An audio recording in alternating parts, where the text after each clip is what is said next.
parle. Chaque jour, Charles et Carole vous présentent la leçon de l'école du sabbat.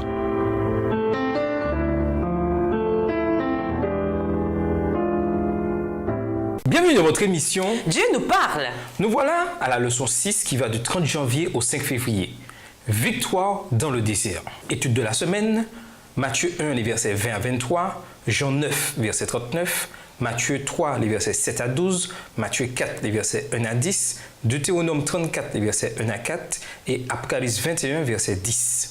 Verset à mémoriser, car le Fils de l'homme est venu chercher et sauver ceux qui étaient perdus. Luc 19, le verset 10. Quand Satan apprit qu'il y aurait inimitié entre lui et la femme, entre sa postérité et la sienne, il comprit que l'œuvre de dépravation sur la nature humaine allait être entravée.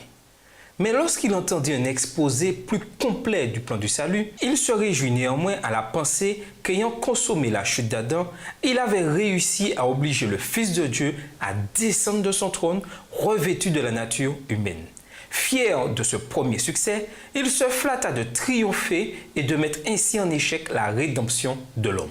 Cette semaine, alors que nous évoquons les tentations dans le désert, nous verrons, peut-être plus clairement que jamais auparavant dans la Bible, s'exprimer le grand conflit entre le Christ et Satan, tel qu'il fait rage ouvertement entre eux. Satan avait réclamé le monde comme lui appartenant et le Christ est venu pour le regagner.